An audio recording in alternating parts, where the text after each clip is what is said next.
مباركا فيه كما يحب ربنا ويرضى. أشهد أن لا إله إلا الله وحده لا شريك له وأشهد أن محمدا عبده ورسوله. اللهم صل وسلم على نبينا محمد وعلى آله وصحبه وسلم تسليما كثيرا. Amma ba'du, alhamdulillah rabbil alamin. Kembali kita bersyukur kepada Allah Subhanahu wa taala dan kita mengucapkan alhamdulillahilladzi bi ni'matihi tatimmus shalihat. Segala puji bagi Allah yang atas segala limpahan kenikmatannya sempurnalah kebaikan.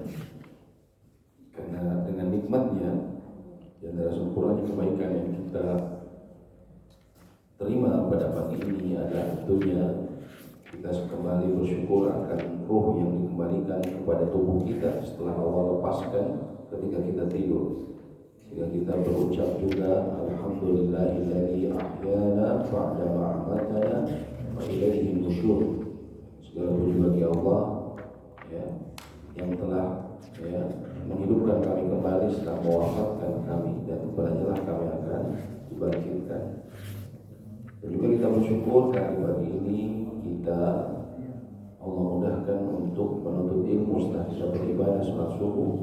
Allah mudahkan kita menuntut ilmu, terutama ilmu yang bermanfaat, dan kita berharap agar ilmu kita memang memberikan manfaat. Dan kita pun berdoa, Allahumma anfa'na bima 'allamtana, ya Allah berikanlah kami manfaat atas ilmu yang Engkau ajarkan kepada kami. Wa 'allimna ma yanfa'una, dan ajarkanlah kepada kami hal yang bermanfaat. Wa zidna ilma, dan berilah kami tambahan ilmu. Pada pagi ini kita insyaallah akan lanjutkan pembahasan mengenai zakat. Ya.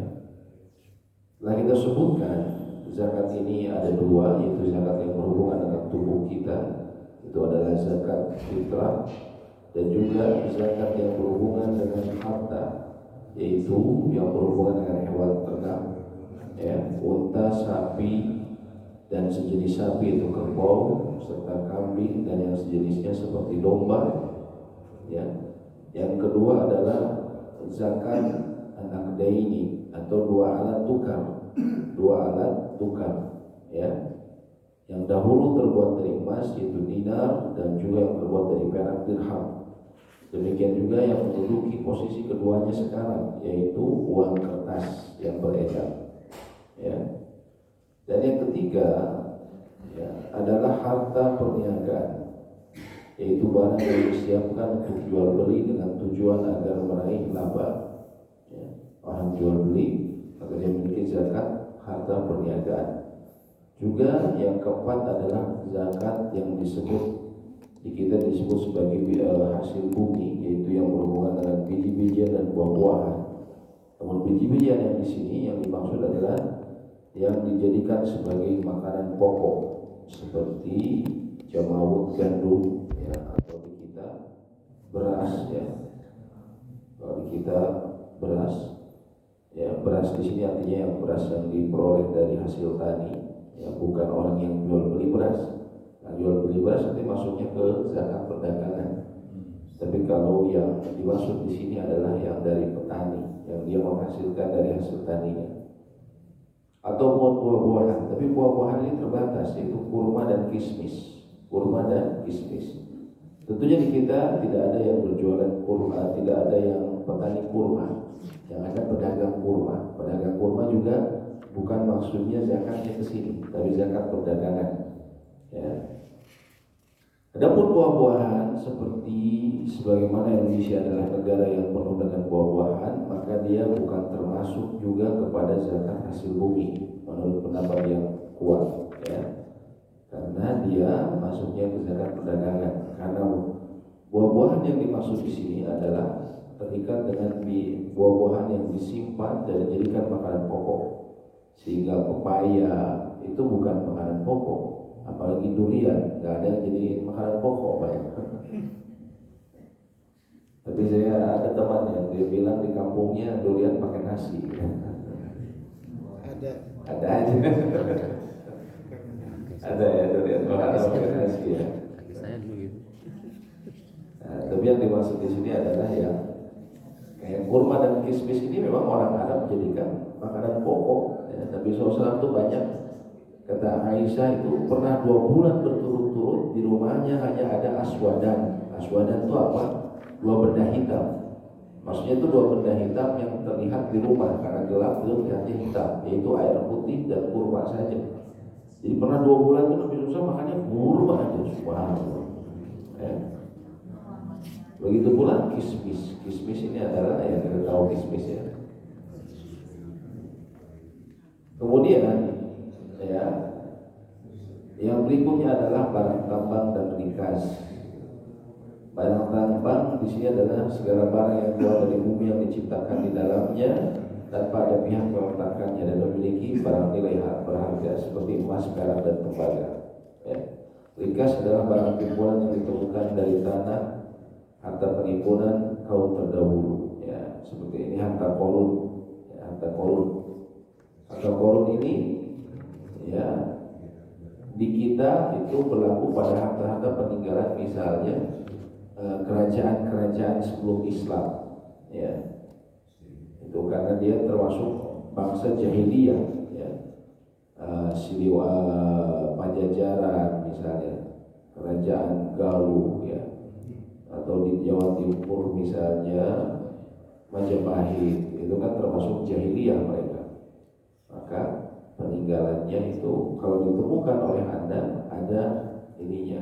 Biasanya tentunya kalau ditemukan juga nilainya sangat tinggi, terutama mungkin karena keantikannya kalau zaman sekarang ya. Kalau biasanya dijual di balai lelang, di Sotheby's ya, atau yang lainnya, beberapa lembaga lelang itu bisa nilainya tinggi, maka dia ketika mendapat nilainya maka dia dapat zakat rikas, terkena zakat rikas sebesar khumus 1/5 atau 20%. Ya. Dan ini telah kita sebutkan mengenai hikmat diberikannya zakat, telah kita sebutkan.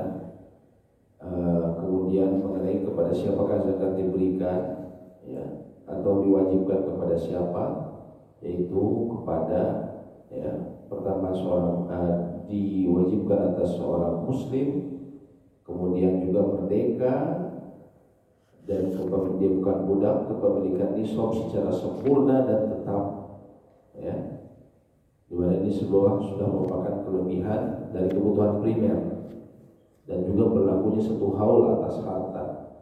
Ini pada sejumlah harta, yaitu emas dan perak, hewan ternak dan barang perdagangan. Adapun hasil bumi dan juga barang tambang dan harta karun tadi itu tidak mengenal 1 haul, tapi begitu dapat langsung dikeluarkan. Begitu dapat dari harta karun, maka begitu dia dilelang dapat nilainya, dibayar misalnya 5 miliar, maka langsung dia harus ambil 1 miliar untuk dizakatkan ya. Begitu juga dengan hasil bumi, begitu dia panen maka dizakatkan. Kita lihat di sini tidak seperti kewajiban rukun Islam yang lainnya ya, selain kedua kalimat syahadat, sholat ya, kemudian puasa, kemudian haji, itu di antara syarat yang mewajibkannya adalah dia berakal. Sholat wajib, ini semua dia Islam, dia merdeka gitu. Terus kemudian kalau dalam sholat, kemudian dalam saum dan haji itu ada syarat akal, sehingga seseorang tidak wajib untuk sholat, tidak wajib untuk puasa, tidak wajib untuk haji kalau dia tidak berakal. Tapi dalam zakat tidak, akal tidak dijadikan syarat. Artinya apa? Andaikan misalnya seseorang memiliki harta, secara hukum dia memiliki harta, namun dia mengalami gangguan jiwa,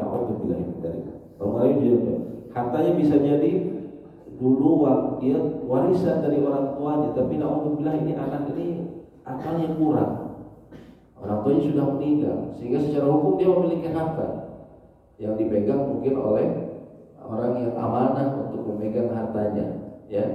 Atau bisa jadi dia dulu kaya raya ya, sebelum nyalon ketika nyalek gagal jadi gila misalnya. Alhamdulillah. Karena ada di tempat saya kayak gitu. Ya, di tempat saya pemilihan 2 tahun yang 2 periode yang lalu, alhamdulillah. Ya, ada orang yang suka jalan-jalan dengan celana basket bawa tas kemana-mana. Alhamdulillah dari sekitaran di setera saya. Ketika ditanya apa, oh ternyata gangguan gara-gara waktu nyalek keluar habis-habisan, udah berharap betul-betul menang, gagal. Langsung jadi alhamdulillah terganggu ya. Nah, itu kan kalau nyalek itu butuh dana besar Pak ya. Bisa jadi dulunya kaya, setelah itu jadi alhamdulillah jadi gila. Nah tapi karena hartanya masih ada ya. Begitu juga tadi yang misalnya anak yang mengalami gangguan tapi dia misalnya memiliki warisan dari orang tuanya, maka dia tetap diwajibkan zakat, berlaku baginya zakat ya. Siapa yang mengeluarkan? Orang yang memiliki wewenang memegang harta ya. Tentunya ketika seseorang kejadian seperti barusan, ada orang yang amanah atau ditugaskan keluarga berembuk, siapa nih yang diamanahi pegang hartanya si fulan, dicari orang yang amanah. Dan walaupun orang yang amanah ini zaman sekarang sesuatu yang bagaikan mencari berlian ya. Orang yang amanah zaman sekarang sebagai termasuk yang bagian yang langka tersebut ya. Nah, misalnya tadi ada anaknya misalnya naudzubillah dia mengalami gangguan mental tapi punya warisan, maka tetap kena zakat. Yang kemudian mengeluarkannya siapa? Orang yang ditugaskan oleh keluarga untuk memegang harta dia, orang yang amanah. Ya, itu bedanya. Kalau sholat kan tidak. Kalau sholat dia gila ya sudah hilang. Maka kita sebutkan mukhalif, orang yang sudah pikun parah itu sudah tidak ada kewajiban sholat. Orang sudah pikun yang parah. Ya. Tapi kalau ini walaupun bahkan gila, dia ada kewajiban tetap zakat. Karena yang jadi objeknya apa? Hartanya. Yang jadi objek hartanya, ya, bukan dirinya. Kewajiban bukan dirinya langsung. Ya. Zakat emas dan perak telah kita sebutkan. Zakat emas ini 85 gram, ya, 85 gram, ya. Adapun perak 595 gram ya. Dan telah kita sebutkan bahwasanya kalau di Indonesia zakat emas itu digabungkan atau dikiaskan zakat harta kita, uang kertas itu dikiaskan dengan emas, dikiaskan dengan emas ya. Kita hitung kemarin berapa Pak? Saya jadi lupa juga. Harga antam sekarang berapa? Coba sebentar kita lihat. Kemarin berapa harga antam ya? Ini supaya kita lebih jelas. Harga antam 1,5. enggak berapa? Antam emas 1.600.000.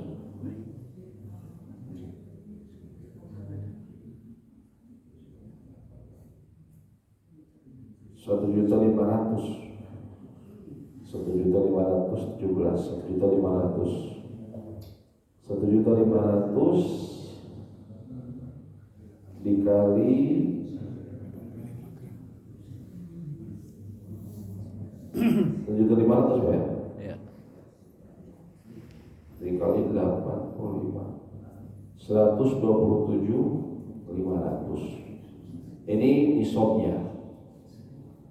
Nisabnya untuk emas. Kalau harga perak coba. Kemarin itu kita dapat harga perak 9 jutaan. 9 jutaan ya. 9 jutaan.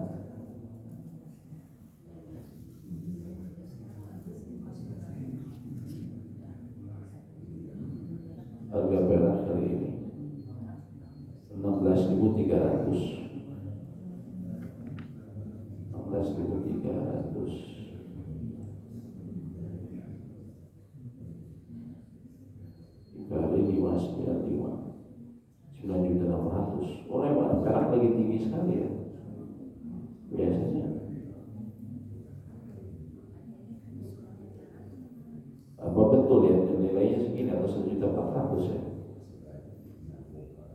1.400.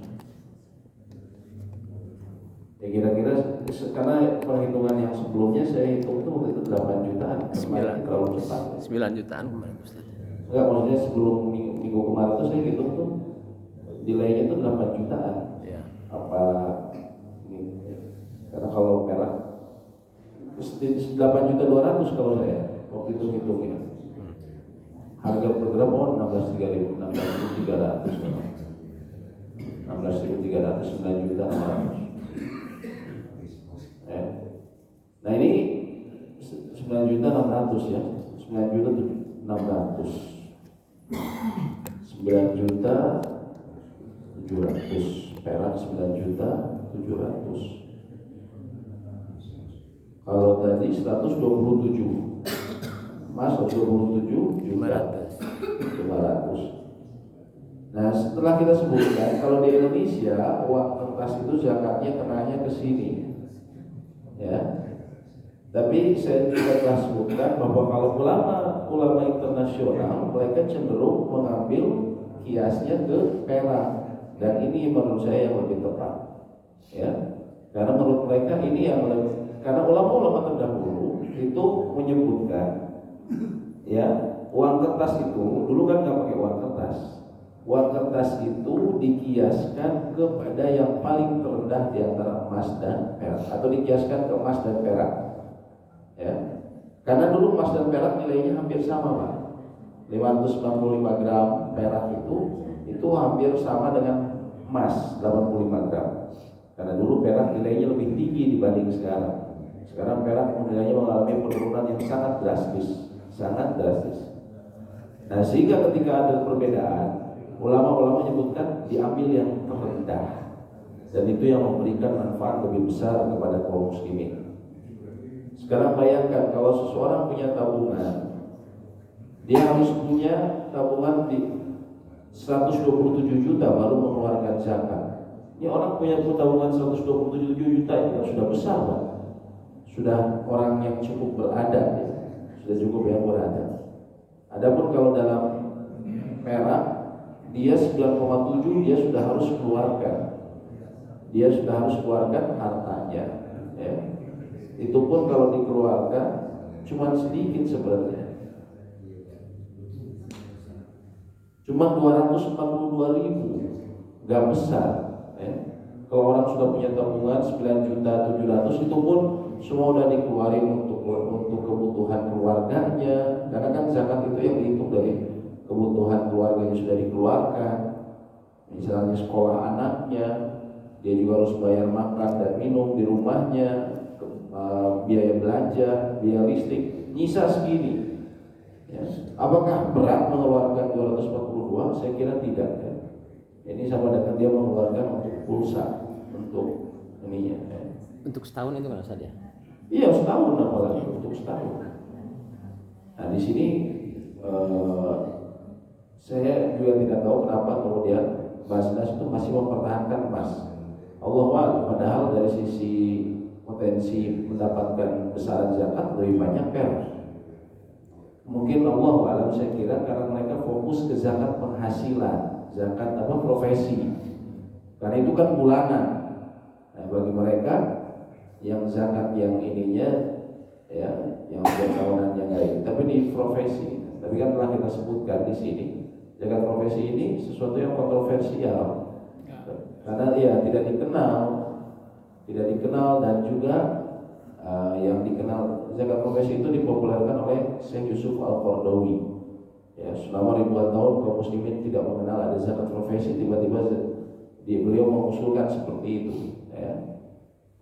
Namun ini telah kita sebutkan cara penerapannya itu juga salah beliau, ya, rahimahullah. Itu ijtihad, cuman ijtihad beliau kita hargai. Hanya saja memang salah karena beliau mengkiaskan dengan petani. Petani itu dia begitu dapat hasil tadinya harus dikeluarkan. Nah, dia kiaskan begitu juga dengan pegawai, begitu gajian harus dikeluarkan.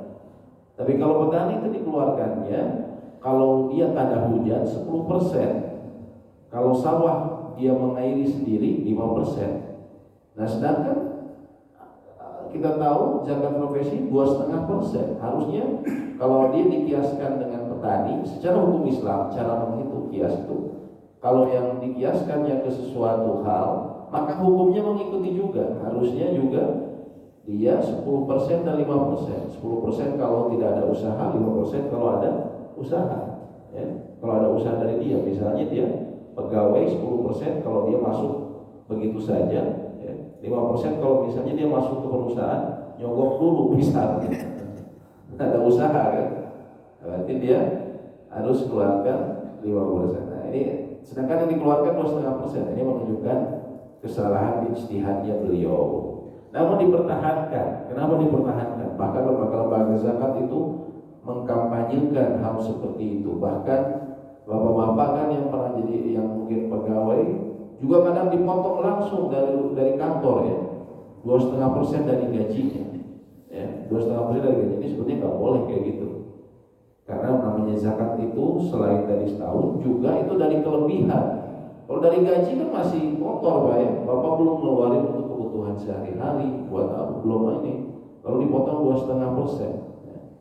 Nah, kenapa masih bertahan dan kuat? Ya karena menguntungkan buat lembaga zakat, menguntungkan buat Basnas, sehingga terus dikampanyekan zakat profesi ini. Ya, justru yang utama zakat harta justru susah ya. Padahal yang tepat Allah a'lam adalah yang ikuti ke perak. Jadi saya sarankan sih, kalau ada di sini kalau kita pribadi, secara pribadi, kalau kita mau mengeluarkan zakat, lebih baik kita mengikuti ini saja ulama internasional, ulama di Saudi, himpunan ulama-ulama internasional yang tergabung di bawah organisasi kerjasama Islam. Itu ada perkumpulan ulamanya namanya Majma' Fikih Islami, itu sama fatwanya adalah perak ya. Jadi lebih baik, lebih aman, dan toh tidak besar, kita ikuti nisab ke perak untuk uang ini ya. Kemudian emas dan perak tidak digabungkan untuk menyempurnakan hisab ya.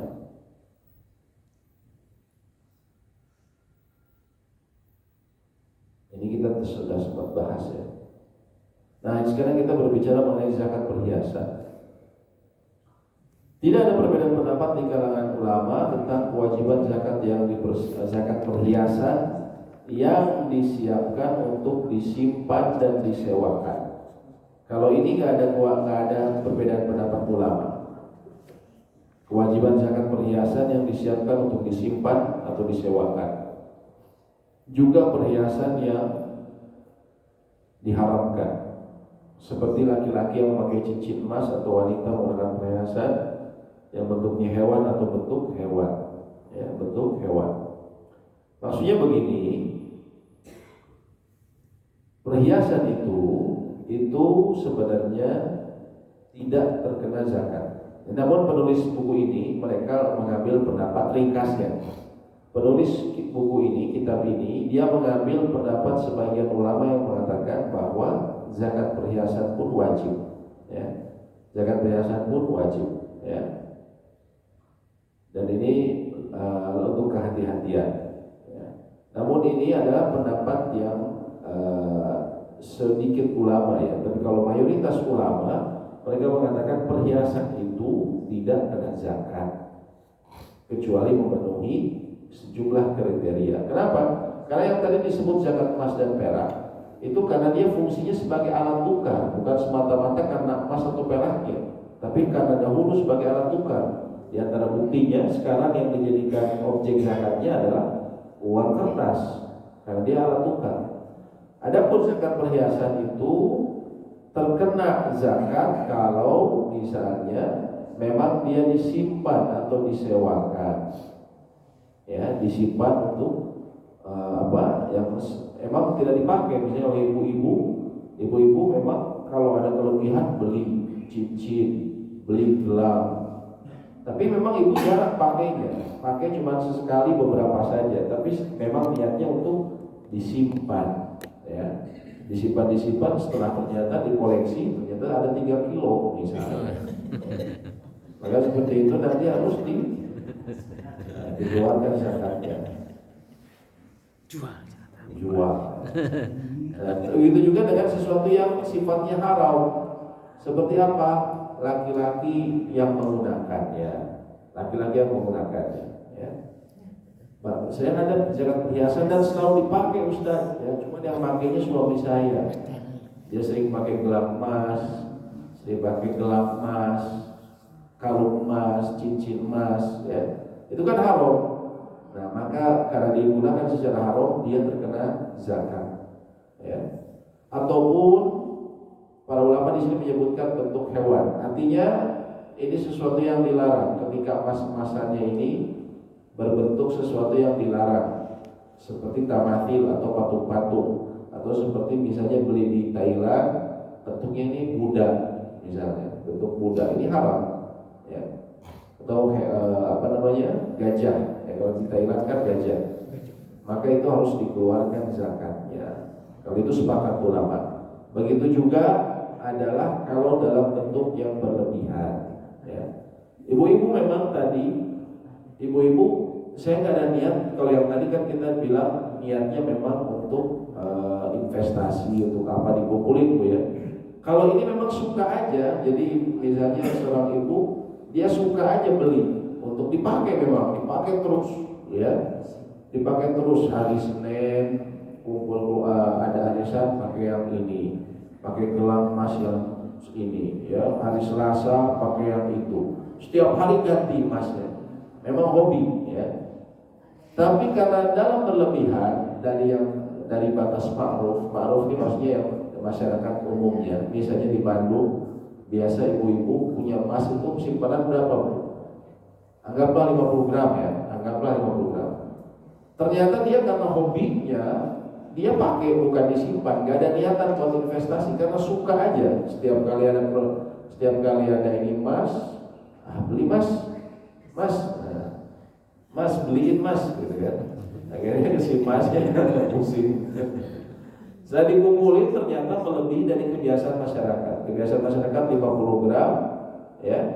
Dia setelah ngumpul ternyata ada 500 gram. Dia punya 500 gram.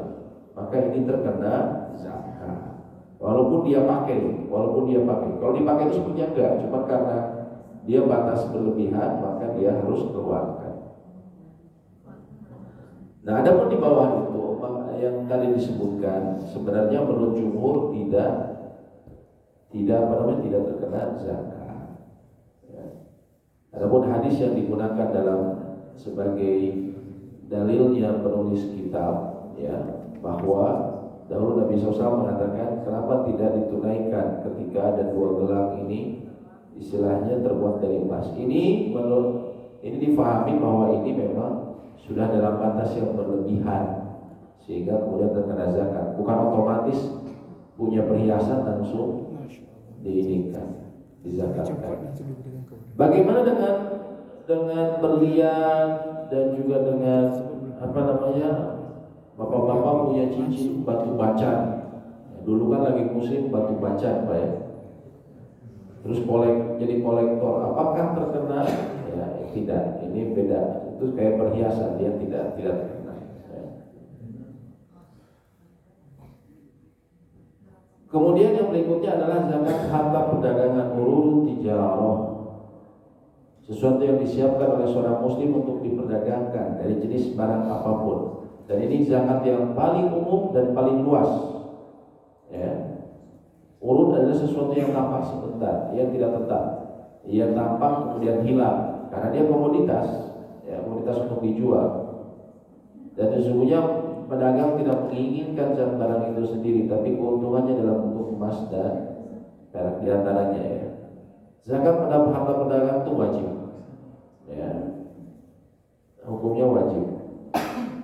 Nah, syarat wajib zakat pada harta barang perdagangan antara lain proses memilikinya harus dengan jalan perbuatan sendiri.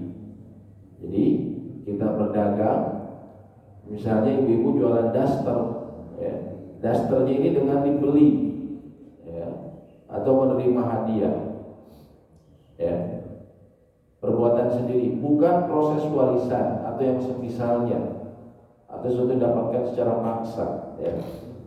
Warisan contohnya apa? Rumah, ya, rumah kita misalnya dari warisan orang tua, ya.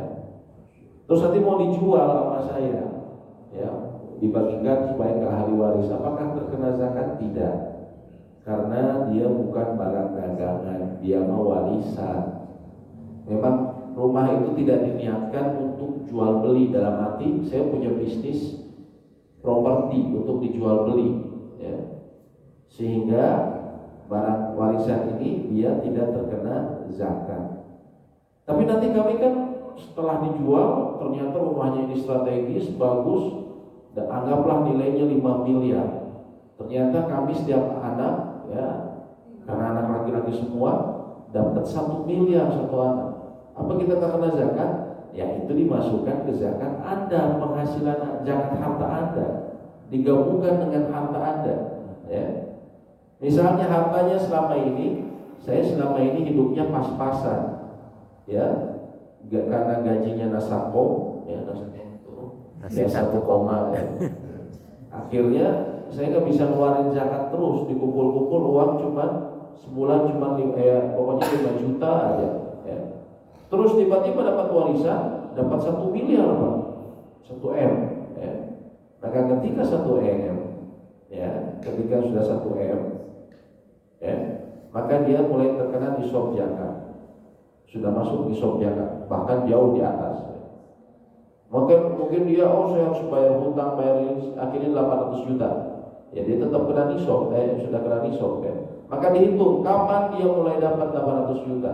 Oh, saya dapatnya bulan Sya'ban. Bulan Sya'ban ini bulan ke-8. Ini Bapak cara hitungnya selalu di bulan Hijriah, Pak, ya. Bapak lihat Hijriah di zaman sekarang mau mudah, lihat internet saja. Bulan 8. Dihitung sampai tahun berikutnya. Saya dapat warisan itu bulan 8. Dihitung sampai tahun berikutnya bulan 8 juga. Kalau masih di atas 9,6 tadi ya, 9,6 juta, ya, maka dia harus keluarkan zakatnya. Tapi zakatnya apa? Kembali ke masing-masing, bukan dari rumah tadi. Begitu kejual langsung dikeluarin zakatnya, bukan, ya. Apalagi dia dapatnya dari warisan. Begitu juga seperti rumah Bapak yang Bapak ada 3 rumah misalnya, nggak ada niat dulu mau jual beli, cuma untuk mungkin nanti kalau ada anak saya besar bisa di sana, yang anak pertama, yang satu lagi anak kedua. Kadang-kadang saya juga di rumah itu, di 3 rumah ini. Tapi setelah kemudian ini, kayaknya kita butuh nih, rumahnya dijual, udah dijual aja. Dijual karena apa? Karena kebutuhan, tapi bukan untuk sifatnya bisnis properti. Maka nanti zakatnya itu ketika dapat hasilnya itu lalu dikeluarkan dari dari hartanya, digabungkan dengan hartanya kayak barusan. Tunggu lewat setahun. Tujuan memilikinya harus dengan niat berdagang. Tadi ya, kayak beli rumah itu, dia beli rumah karena memang saya mau dagang ini, ya. Rumah daerah sini itu cepat lakunya. Insya Allah mungkin 2 tahun, 5 tahun lagi ini laku sekali, atau 2 tahun depan ini udah laku. Saya mau jual beli. Dia niatnya dagang. Harus mencapai nisab, ya, di samping 5 syarat yang disebutkan di awal zakat. Bila sudah berputar 1 haul, maka harta perdagangan diperkirakan nilainya dengan menggunakan standar emas dan perak atau perak. Nah, tadi kita bilang di Indonesia ini pakai emas, internasional pakai perak. Bila nilainya telah mencapai nisab, maka wajib zakat sebesar 2,5%. Dalam menetapkan nilai barang dagangan, harga saat barang itu dibeli tidak dijadikan patokan karena nilainya berubah. Tapi yang pertimbangan adalah nilai barang saat haul, saat 1 tahun sempurna. Nah, ini mudahnya diantara cara menghitung zakat perniagaan. Pertama adalah harta dagang. Harta dagang, ya, ditambah dengan, ya, dana tunai,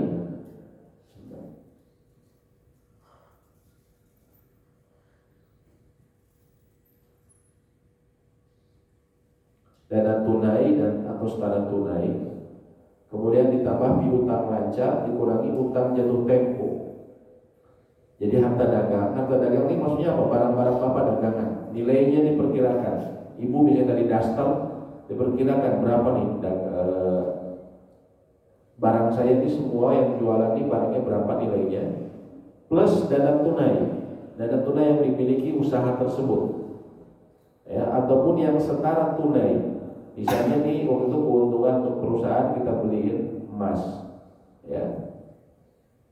Tapi kalau aset seperti mobil operasional, terus sewa lahan untuk usaha itu tidak termasuk, ya, tidak termasuk. Kemudian ditambah piutang lancar, ya. Ini ada agen kita akan bayar nih tahun ini dan dia biasanya selalu bayar, ya. Dimasukkan ke situ juga komponen ini. Dikurangi utang jatuh tempo, bisa jadi usaha punya hutang, ya. Jatuh tempo nih pas kita bagi zakat nih jatuh tempo dikali 2,5%, maka itulah zakat perniagaan, seperti itu, ya. Wallahu a'lam bishawab. Baik, demikian mungkin yang bisa, dan ini dinilai 1 tahun, 1 haul. 1 tahun itu yang tadi kita lihat Pak, ya. Jadi dari bulan Hijriyah, Bapak lihat di internet sekarang Hijriyahnya apa, dihitung 1 tahun. Jadi saya mulai usaha, bulan apa saya mulai usaha? Bulan Rajab. Saya punya barang ini dan itu dan ini. Oh, barangnya ini semua dikumpulin, aset saya sekitar ternyata 250 juta. Ya. Terus kemudian juga ada keuntungannya, ya. Keuntungannya setelah dihitung berjalan waktu ada 100 juta. Terus juga saya ada piutang. Ada piutang 200 juta, punya hutang 50 juta. Selama 1 tahun ini, kalau di atas tadi 9,6 juta, maka dikeluarkan dikali 2,5%. Allahu a'lam bishawab. Demikian yang mungkin bisa kami sampaikan. Apabila ada diskusi atau pertanyaan, kami persilahkan. Ya, silakan.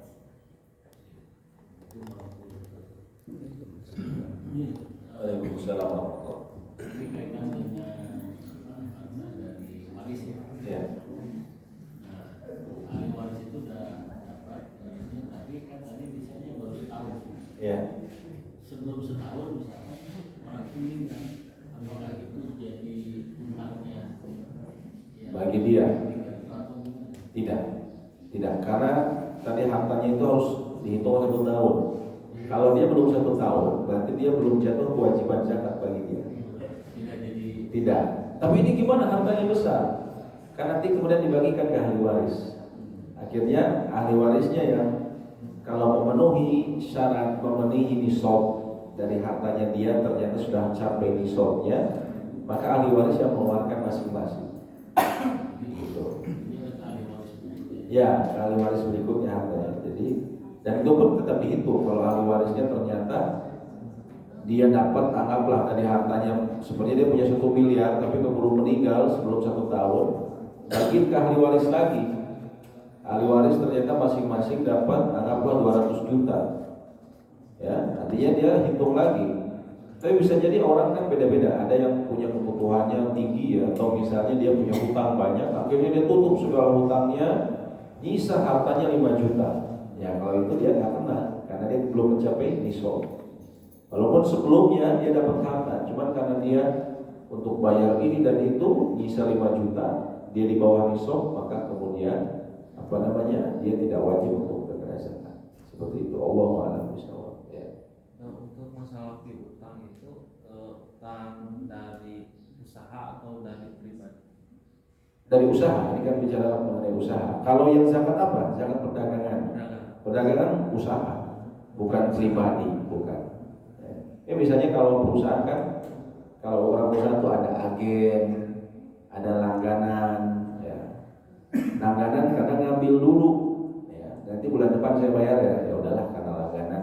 Nah, itu kan piutang, dan piutangnya lancar, bukan piutang yang mandek.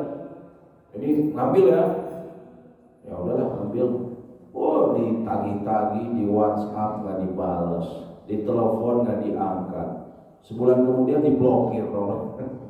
Nah, ini artinya orangnya sudah nggak ada harapan, dicari-cari rumahnya juga nggak, orangnya nggak ada, udah pindah ternyata. Ya.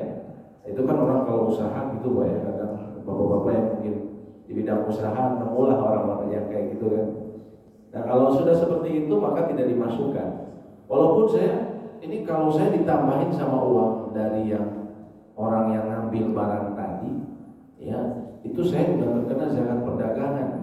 Cuman karena orangnya sama sekali tidak bisa diharapkan, udah nggak ada kabar entah kemana rimbanya, itu sudah tidak jelas rimbanya. Maka saat itu ya ternyata setelah dihitung, oh ternyata masih di bawah nisab. Kalau tanpa dia ya nggak kena zakat. Ya, nggak kena zakat. Karena apa? Karena kita nggak mungkin dapatnya juga. Jadi piutang yang dimaksud di sini adalah piutang yang kemungkinan kita bisa ambil. Ya Allah a'lam bishawab. Ya, silakan. Tadi bahwa itu tentang pemotongan zakat itu adalah harta gitu ya. Apa? Objek zakat itu adalah harta. Iya. Sedangkan bagi orang yang tidak berakal itu kan kalau dia punya harta itu kan wajib untuk zakat. Iya, betul. Sedangkan orang tidak berakal itu kan syaratnya juga harus Islam. Sedangkan dia sholat puasa pun tidak wajib gitu ya. Iya. Tapi dengan orang yang sudah membayarkan zakat itu apa itu sebagai pengukur dosa gitu dari orang yang itu benar. Dia kan tidak bisa berpikir untuk itu. Ya baik. Apakah menjadi pengukur dosa? Tidak. Tapi dia ya memang karena zakat ini adalah hak bagi mustahik. Jadi itu sebenarnya Allah sudah simpan harta buat mustahik, dititipkan ke orang-orang ini pemilik harta. Maka kalau lalai, tidak disalahkan orang yang gilanya tadi. Yang disalahkan siapa? Orang yang berkewenangan memegang harta dia. Dia yang berdosa. Anda diamanahkan untuk memegang harta anak ini yang dia dapat warisan besar, namun dia ada masalah sama mentalnya.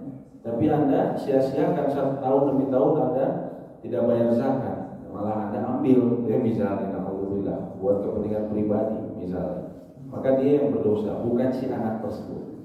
Itu Pak. Ya. Tapi perhiasan tadi kalau dipakai itu apa teknologi batas umum yang itu benar. Tapi berarti batas itu tergantung dari satu daerah itu. Betul. Batas itu tergantung dari daerah. Dan itu pun kalau batas dari daerah ya, dan juga kalau sudah melebihi nisabnya. Nisab kan 85 gram. Memang saya kira antara ya memang beda ya kewajaran di masyarakat. Masyarakat misalnya di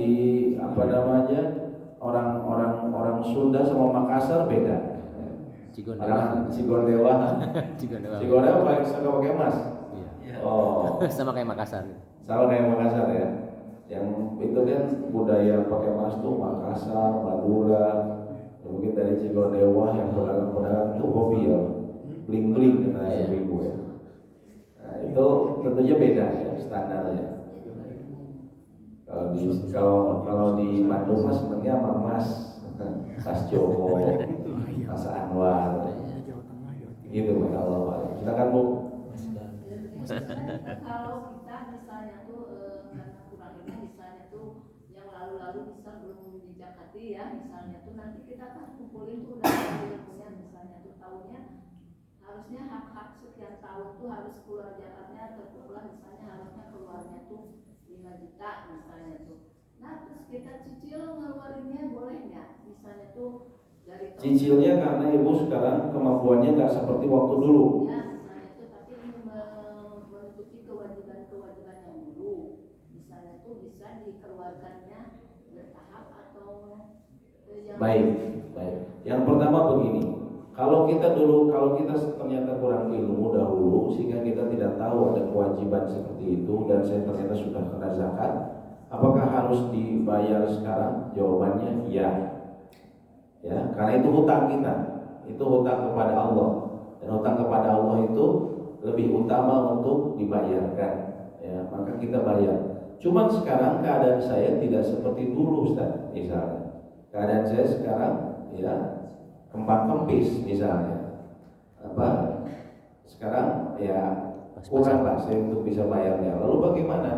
Apakah saya bisa? Kalau sekarang saya bisa bayar tapi menyicil, tidak mengapa dicicil.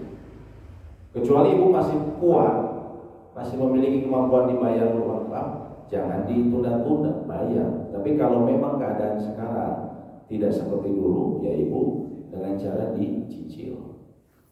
Allahu a'lam. Misalnya pemberiannya kita maksudnya ke mustahiknya yang ya sama kita aja, nggak disetorkan ke.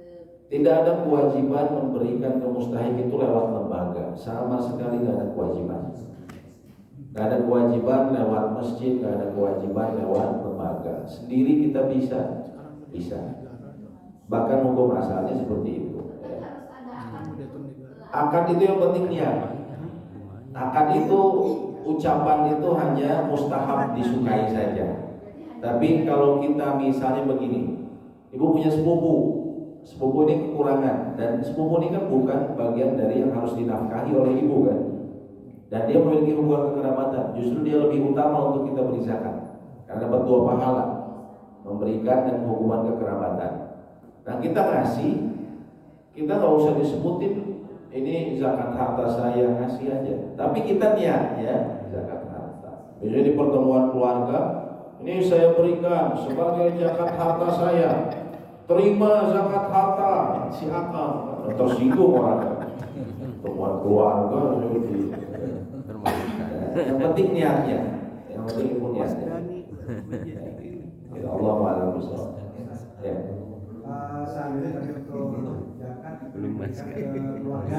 Ya. Nah memang sementara ada salah satu misalkan keluarga kita itu memang kondisinya sering kekurangan gitu. Nah apakah zakat itu harus ke ke orang tersebut terus atau seperti apa gitu? Ya baik. Mengenai zakat yang lebih utama memang kepada keluarga. Selama dia bukan tanggungan kita, zakat itu tidak boleh diberikan kepada tanggungan. Cuman masalahnya tanggungan atau yang harus diberi nafkah ini siapa? Ulama memang berbeda pendapat. Namun di antara pendapat yang terkuat ya, yang kami lihat adalah Allahu a'lam, yang memiliki hubungan waris sama dia. Yang memiliki hubungan waris sama dia itu memiliki kewajiban kita menafkahi kalau dia kekurangan. Misalnya siapa? Masih ada orang tua. Orang tua kan mewarisi kita. Ya. Begitu pula misalnya anak memiliki hubungan waris. Ya, kalau dia misalnya kekurangan sedangkan kita kelebihan, kita bantu dia. Ya. Kita bantu dia di luar zakat, kita bantu dia. Ya. Anak cucu itu kan masih ke bawah, ataupun saudara kandung yang dia ternyata masih kita lihat ada hubungan waris. Misalnya seseorang tidak punya anak, tapi dia mempunyai saudara kandung, maka kan saudara kandungnya nanti bisa jadi dia sudah nggak punya bapak, itu saudara kandungnya nanti bisa kena dapat waris kan.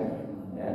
Maka kalau mereka kekurangan juga dia dibantu di luar zakat dan tidak boleh diberi zakat. Kenapa? Karena dia termasuk tanggungan. Saya tadi orang tua tuh nggak boleh diberi zakat. Kenapa? Karena dia tanggungan. Tapi kalau saudara kandung kita nggak ada hubungan waris sama kita. Artinya saya punya anak-anak laki-laki dan perempuan. Ya, kalau punya anak laki-laki perempuan itu kemungkinan habis di situ. Ya kalau anaknya masih hidup sampai dia meninggal, harta warisan itu akan habis sama anaknya. Ya, nggak akan keluar. Apalagi kalau ada anak laki-laki ya sudah. Nah, dia punya saudaranya misalnya laki-laki atau perempuan, dia kekurangan, apakah saya boleh kasih zakat? Karena dia nggak punya hubungan waris sehingga tidak ada kewajiban menafkahi, maka sebagian ulama mengatakan boleh ke saudara kita atau saudari kita tersebut. Dan ini ada keutamaannya. Dahulu ya ada beberapa dalil. Pertama ada istri Nabi SAW yang dia memiliki keponakan yang kekurangan. Kata Nabi SAW, berikanlah kepada dia dan kau akan mendapatkan 2 pahala. Pertama pahala memberikan zakat, yang kedua sebagai menyambung kekerabatan. Begitu juga Abdullah bin Mas'ud. Abdullah bin Mas'ud istrinya kaya raya, tapi Abdullah Mas'udnya ekonomi lemah lembut ceritanya. Jadi dia nggak kuat. Akhirnya ketika mau ngasih zakatnya ke orang lain, kata Ibnu Mas'ud, berikan kepadaku, aku lebih membutuhkan. Istrinya heran, kenapa ke kamu? Tanyakan ke Nabi. Akhirnya ditanyakan Nabi SAW, betul, karena kan istri tidak wajib menafkahi suami, Bu. Nggak ada kewajiban, nggak ada kewajiban istri menafkahi. Maksudnya kalau ini, makanya konsep ini tuh harus difahamkan ya, terutama buat keluarga-keluarga yang baru ya. Istri itu sama sekali tidak menanggung kewajiban ekonomi keluarga. Kalau di keluarga mengalami, aduh kayaknya tagihan ini dan itu kurang, ya istri itu nggak boleh disuruh kamu kerja, nggak boleh, nggak ada kewajiban bagi dia. Kalau dia nggak mau ya gimana? Tapi harusnya apa? Sang suami yang mencari lebih, dan insya Allah kalau dia tawakal dia akan mendapatkan. Sehingga dalam hal ini tadi sang istri yang Mas'ud punya harta, ya. Maka justru ketika dizakatkan, dia tadi Nabi SAW perintahkan zakat ke suaminya sendiri, Abdullah bin Mas'ud, karena dia bukan orang yang wajib dinafkahi suaminya ini. Gak ada kewajiban dinafkahi. Kalau masih hadiah, hadiah saja. Tapi gak ada kewajiban seorang istri itu menafkahi suami. Itu salah satu dalil yang kuat bahwa gak ada kewajiban. Akhirnya zakatnya diberikan ke Abdullah bin Mas'ud, dan itu lebih utama karena itu yang paling dekat. Bukan dekat lagi orang satu kasur, sebenarnya dekat banget malahnya. Mertua kan bukan tanggungan kita, maka boleh juga diberikan zakat. Kalau hartanya harta kita, bukan harta istri. Kalau harta istri nggak boleh, tapi kalau harta kita, mertua kita kesusahan, ya justru berhak. Justru yang kita bayangkan, dan ini betul ya, artinya konsep ini betul ya.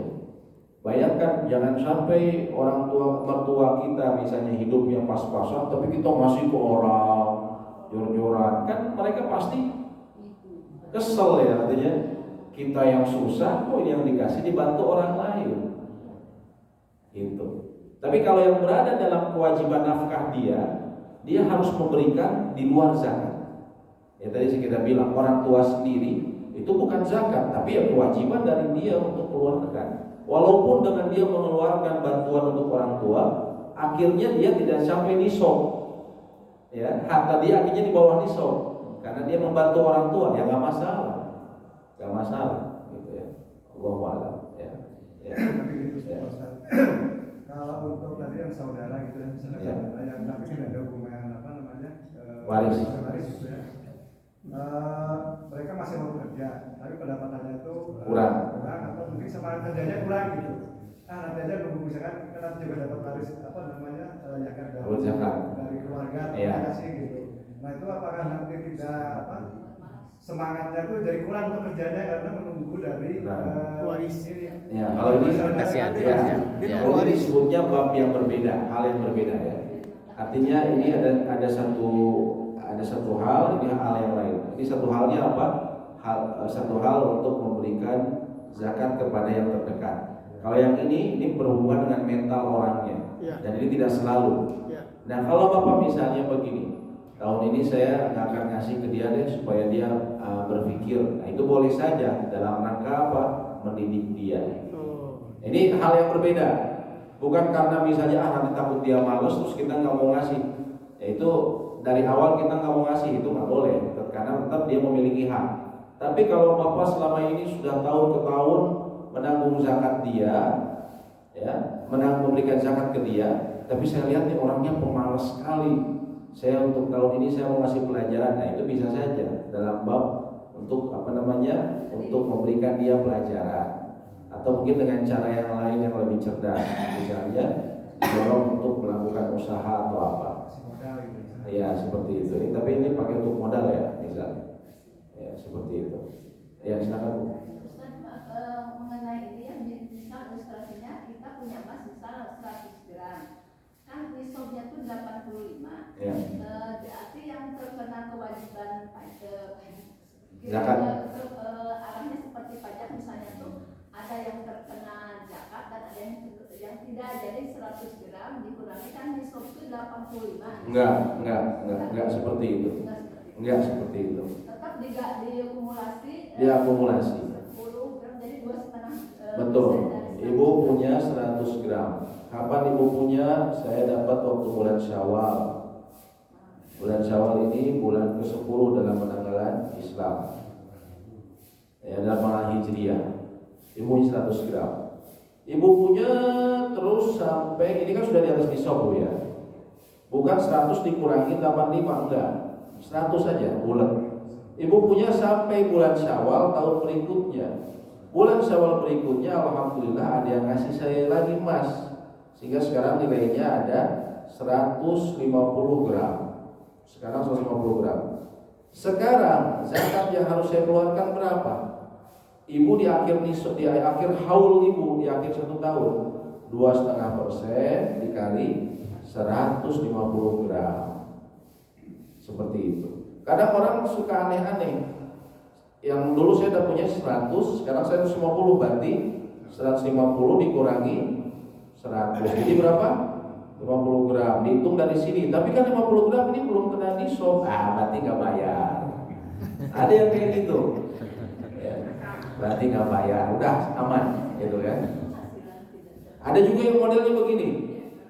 Dia tahun pertama dari Syawal tahun pertama ke tahun kedua dia ini tadi 100, kemudian dia ini tetap 100.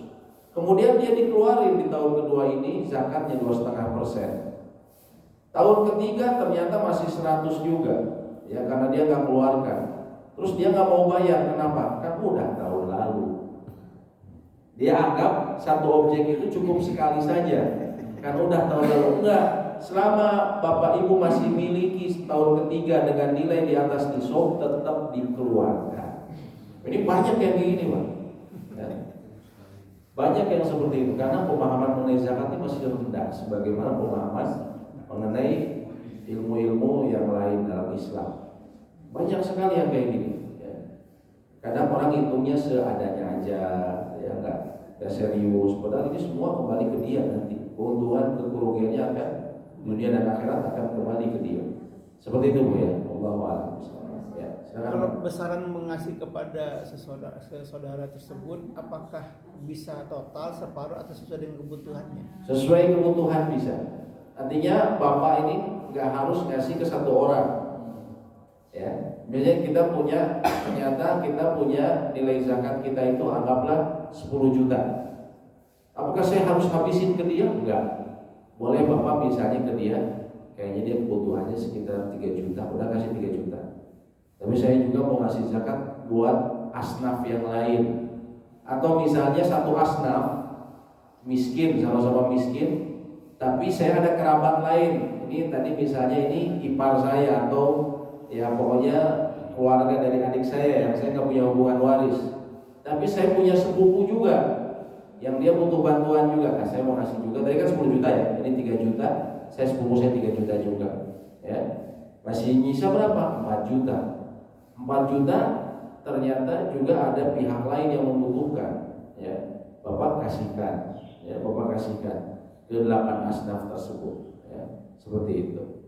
Jadi nggak harus ke satu ini. Ini boleh. Boleh. Boleh ke satu orang juga. Ke satu orang boleh. Satu orang boleh. Ya, silakan Bu. Assalamualaikum. Pak mau nanya ya Pak, maaf nih, saya kan barusan saya meninggal dunia Pak. Terus kan beliau ada rumah peninggalan Papa dulu. Ya.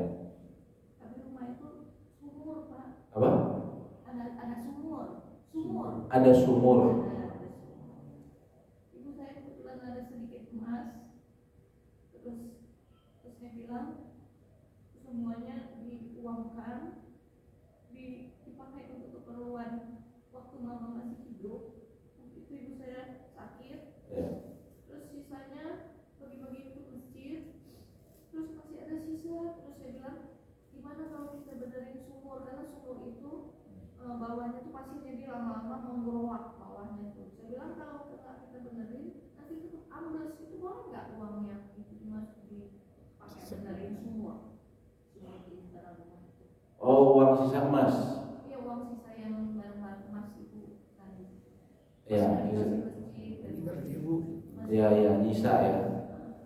Itu semacam wasiat.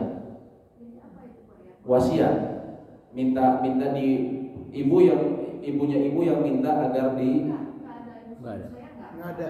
Oh, cuma dari ibu saja. Oh, enggak boleh, bukan. Hanya pendapat saya. Iya, jangan. Enggak boleh. Nggak boleh. Misalnya nyisanya berapa dari emas tadi? 500.000 Pak. 500.000 dibagi waris. Udah. Walaupun cuma 500.000. Sisanya udah dikasih masjid dari Pak. Sisanya 500.000 Ada yang maksudnya kita bagi sedikit. dibagi masjid ini buat sebelum meninggal.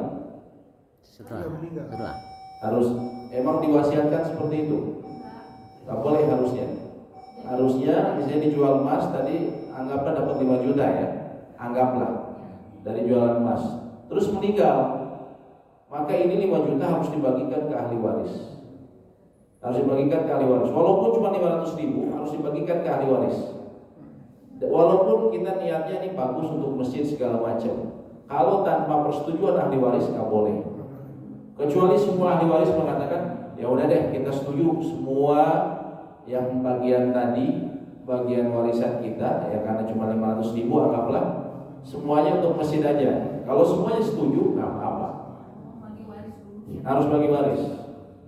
Jadi nggak boleh langsung diinisiatif. Nah ini sering kesalahan banyak di masyarakat kita, ya di keluarga kita itu sering kayak gitu. Dia misalnya seorang yang meninggal, dia meninggalkan barang yang cukup berharga, atau mungkin tidak dianggap cukup berharga, ya barang yang tidak cukup berharga. Misalnya apa? Ya ini nih apa? Mobil, motor nih udah nggak ada nilainya sekarang paling 2 juta lah. Kadang udah kasih aja ke pesantren segala macam. Ngasih pesantren sesuatu yang bagus. Tapi karena ini harta yang ditinggalkan, disebutnya tarikah, maka sebenarnya ketika orang tersebut sudah meninggal, sudah bukan haknya dia. Nggak boleh salah satu ahli waris bilang, udahlah buat pesantren aja. Nggak boleh dia bilang kayak gitu. Kenapa? Karena ini milik bersama, milik ahli waris. Ya, dia pertama dia harus bagikan penjualan motor yang tadi misalnya 2 juta, walaupun dianggap tidak bernilai besar, dia harus bagikan. Walaupun masing-masing akhirnya kebagian cuma 100.000, dia harus bagikan. Atau disumbangkan, tapi harus disepakati. Semuanya sepakat. Ya udah kita sepakat disumbangkan. Maka itu boleh. Nggak boleh salah seorang mengambil lalu dia uang ini gitu. Maksudnya misalnya emasnya 10 gram, Ya. kita jual dulu atau kita hargai. Ya. Terus kita pakai dulu untuk beliau karena keperluan sakit kemarin. Ya itu nggak apa-apa. Pakai dulu. Itu kan sebelum meninggal. Saya bilang kalau sudah meninggal lu. Kalau sudah meninggal, kalau sebelum meninggal masih hartanya beliau. Tapi kalau sudah meninggal, itu berubah status harta. Akan berubah kepada apa? Pertama kepada hutang dia. Harus dikeluarkan buat hutang dia. Diberikan kepada wasiat. Kalau tidak melebihi 1/3, baru ke ahli waris. Jadi misalnya penjualan emas tadi dipakai dulu untuk mengeluarkan waktu beliau misalnya sakit. Masih hidup kan beliau? Sekarang udah meninggal kan? Siap meninggal. Pakai dulu untuk waktu berobat. Ya. Bayar utang-utang berarti. Ya betul. Iya, ya. Ya. Tapi pakai uang yang emas tadi boleh? Iya kalau untuk bayar hutang iya. Iya. Justru lebih utama bayar hutang. Udah bersih semua, baru dibagi waris maksudnya. Baru dibagi waris.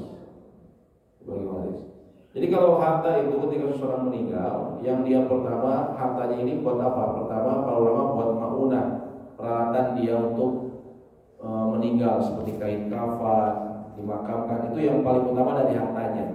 Tapi kalau dari anak-anaknya pingin, udahlah ini itu juga nggak masalah. Yang berikutnya apa? Hutang dia punya hutang berapa? Keluarin hutangnya. Setelah itu apa? Setelah itu kemudian kalau dia punya wasiat, tapi wasiatnya dengan syarat tidak boleh lebih dari 1/3 hartanya. Pak, setelah dikurang-kurangin semua bukan dikeluarin 2,5% baru dibagi waris. Dari mana 2,5%? Dari misalnya sisa hartanya misalnya ada 5 juta. Ya, apa dasarnya harus dikeluarkan 2,5%? Karena itu ada harta kekayaan ibu saya keluarin dulu zakatnya baru dibagi waris. Enggak, zakatnya kan sudah meninggal. Sudah putus, artinya sudah ada kewajiban bagi dia. Kecuali dia selama hidup dia memplang zakat. bukan ngemplang pajak nggak masalah ya. Tapi ngemplang zakat selama hidup si ibu teh sebenarnya harus kena zakat, atau si bapak teh dulu waktu hidup teh harus zakat, cuman dia rese mau bayar teh. Setelah dihitung ternyata si bapak ini nggak bayar zakat 2 tahun. Nah, ini bahaya buat si orang ini. Maka anaknya harus keluarkan zakat. Itu hutang kepada Allah, dia harus keluarkan. Kalau harta kekayaannya yang setelah dihitung setelah 85 gram tadi ya punya uang banyak itu ya Pak. Kalau nggak punya uang banyak itu nggak kena zakat ya. Iya, kalau saya kan tadi bilang lebih baik perak saja. Kalau dia ternyata punya dulu tapi dia nggak keluarin zakat, maka keluarin sama ahli warisnya. Itu dulu selesaiin utang kepada manusia, utang kepada Allah zakatnya.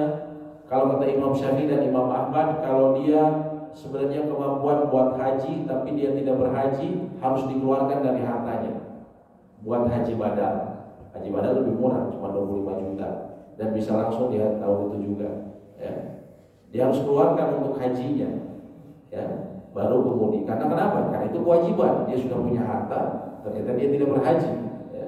Maka dia harus keluarkan. Maka setelah itu baru dibagikan waris ya.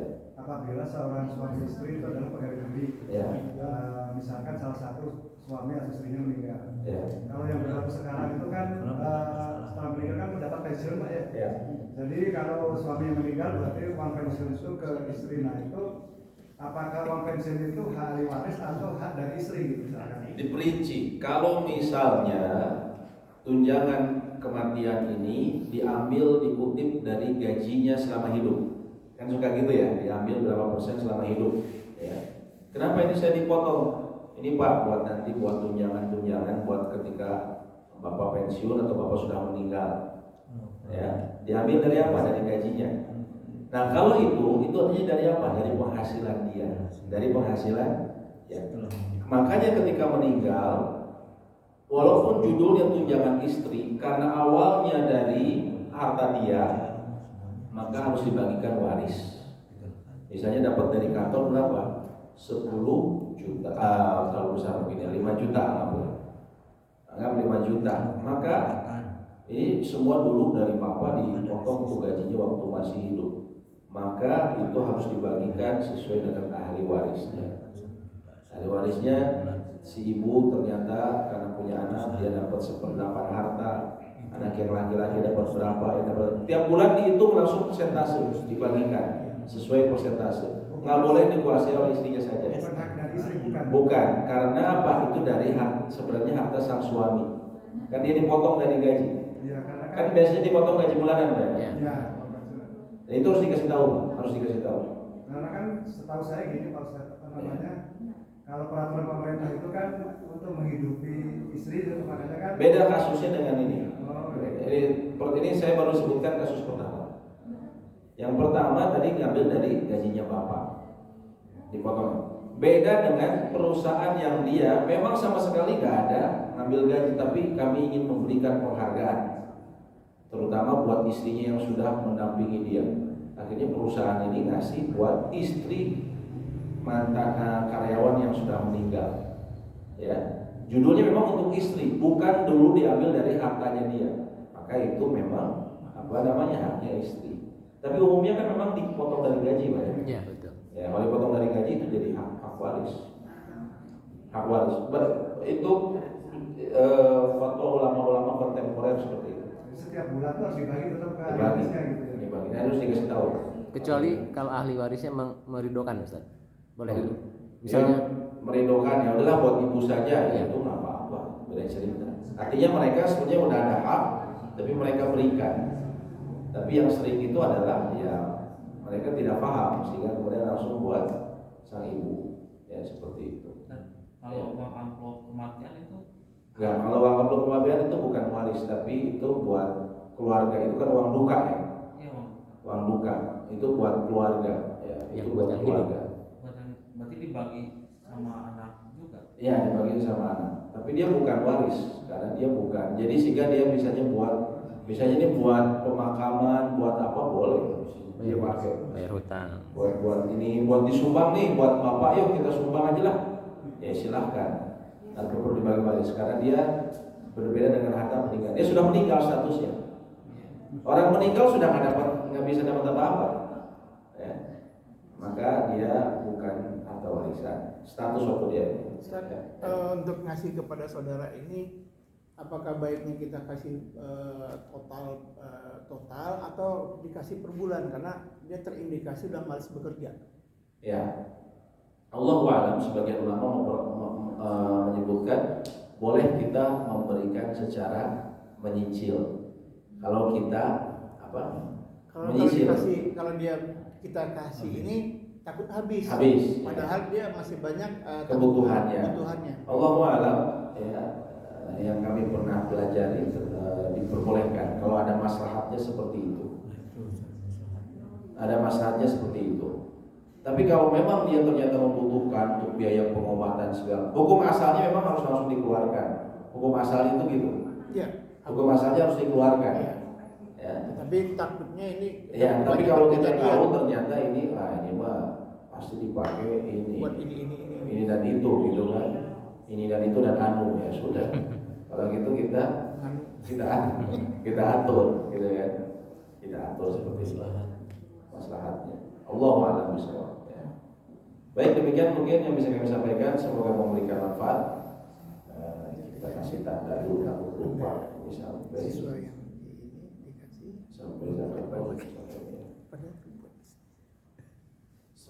zakat hasil bumi. Ya. Yang belum hasil bumi belum. Sekarang tahun berapa? 11. Baik, demikian yang bisa kami sampaikan, semoga memberikan manfaat. Allah manfa'na bima 'allamtana wa 'allimna ma yanfa'una wa zidna ilma. Rabbana atina fid dunya hasanah wa fil akhirati hasanah wa qina adzabannar. Amin ya rabbal alamin. Subhanakallahumma wa bihamdik, asyhadu an la ilaha illa anta astaghfiruka wa atubu ilaik. Assalamualaikum warahmatullahi wabarakatuh. Waalaikumsalam.